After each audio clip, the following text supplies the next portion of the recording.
what makes that film so great is the endless humor in it, you know. If you're going to do a story about the Queen, you wouldn't think that there's so much. And when we were running through clips earlier on, we were all laughing at these moments. And by the way, I once met one of the royals, and I was told it is mum, not, or mum, they do not actually man, not say mum. that. Yes, absolutely. Did you meet the Queen in the end? Oh, well, I'd met the Queen before I did this, but very briefly, like, you know, in a room with a lot of other people. I met her again afterwards, you know, which was a bit Yeah. rather What did she loaded say? moment. She never mentioned the film to me personally. She did introduce me to someone as, this is Helen Mirren. She played me, you know, in the film. Oh. She said she played us in the film. Yes, no, but apart from that, she's never mentioned it. But she has invited me to various functions, so I take that as some sort of a tick, you know.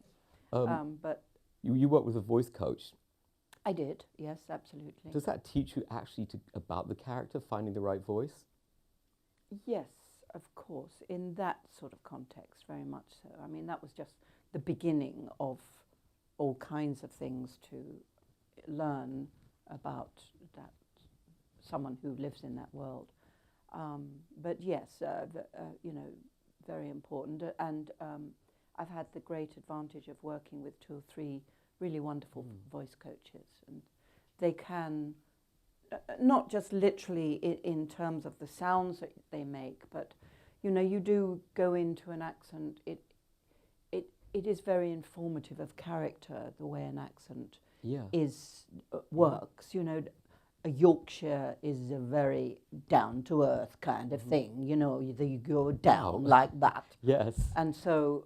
That is excellent. No, not that. Are you from Yorkshire? I was born in Manchester. Oh, but, well, yes. I grew up It probably is more Manchester. Yes.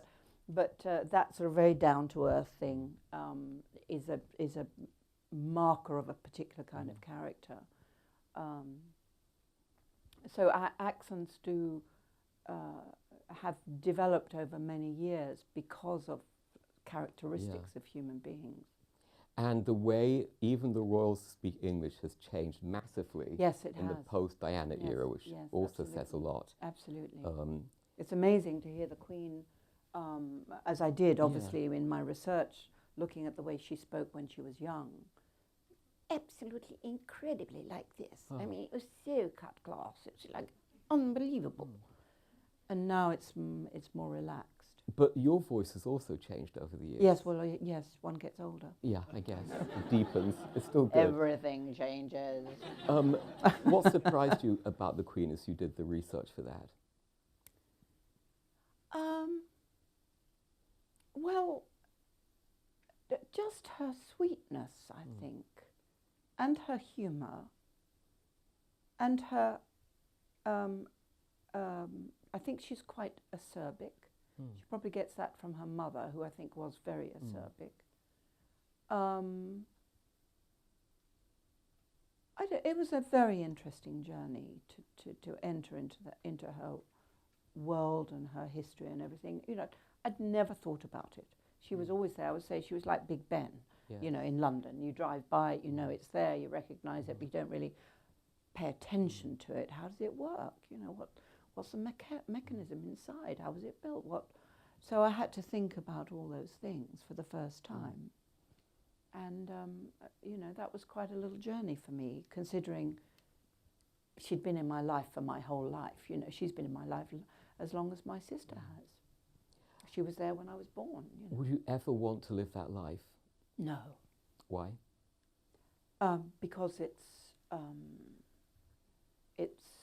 so limiting. So it is a prison, and she knew that when she was going into it. She knew what she was taking on, and like Elizabeth I, I think she took it on in full consciousness, and duty and responsibility, and really has been extraordinarily committed.